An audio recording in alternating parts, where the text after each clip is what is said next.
Hello everyone, it's Rhoda, Duchess Pruitt again. That was part two of the video between my dad and I. My dad, hit co-producer John Lee Master Pruitt of the Jimmy Castor Bunch. And my dad is going to talk about pretty much the questions. I'll ask him the questions that I know he will answer. What I was getting into was a lot of people, DJs in particularly. I love DJs. You know why? Because DJs know so much about the history of music. They know exactly, what he has done and what he hasn't done. People of the 1950s, 60s, 70s, 80s, 90s, all the way up to now, they understand, my dad's musical contribution to the world. And because I'm his daughter, his only child, a lot of people see me and they come up to me and they want to pass me a demo for my dad to listen to, or they want to ask me questions about how to get into the music business.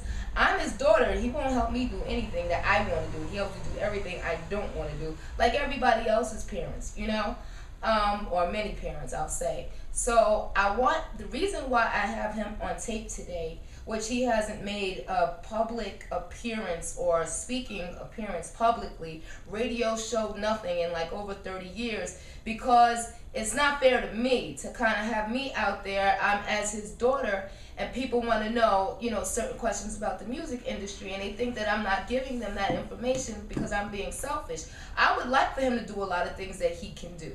There is nothing senile about him. He is well and able to do it. That is not his interest. My dad was a school teacher. We're not going to talk about that because he will talk about that for 40 minutes because that's what he cares about. I know that the music industry and the people that are looking at me, because I'm connected to certain other celebrities, they see me on Facebook. My name is Rhoda Duchess Pruitt. This is John Lee Master Pruitt. The things that they want to talk about. So I will let my dad speak.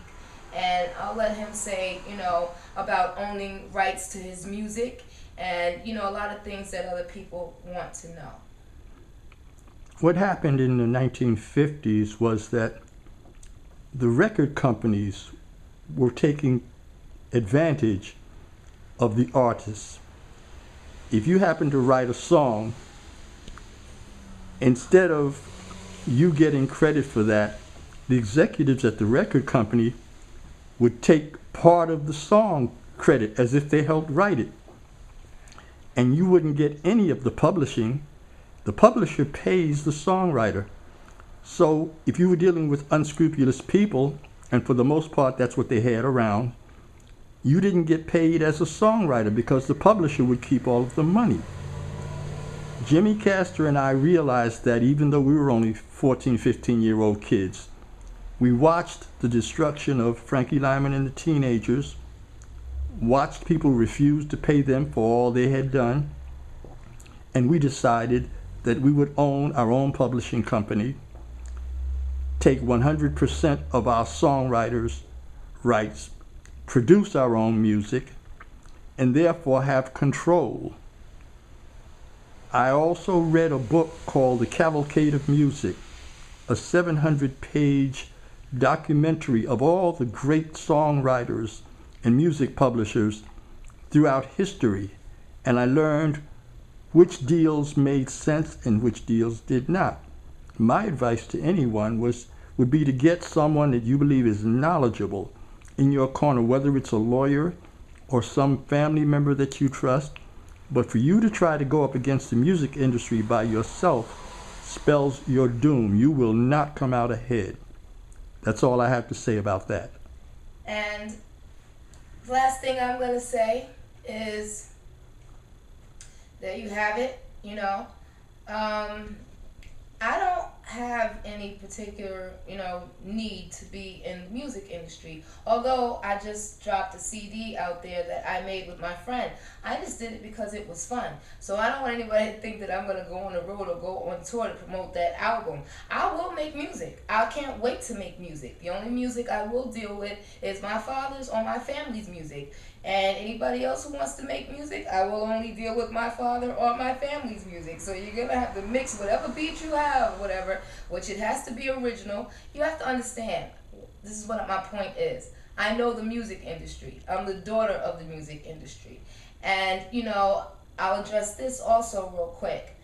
Another thing, a lot of people are asking me to write books about my dad's life and about his legacy because I obviously know it.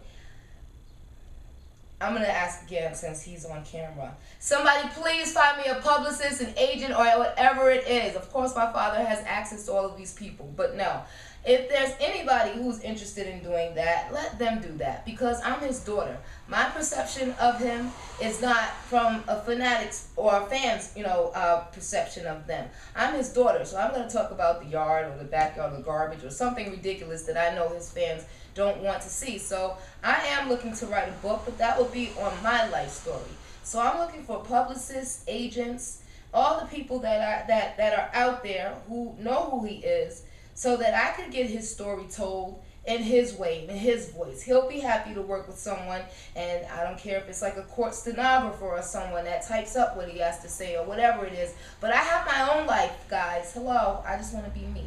Rhoda Duchess Pruitt, and my dad, John Lee Master Pruitt, on Facebook.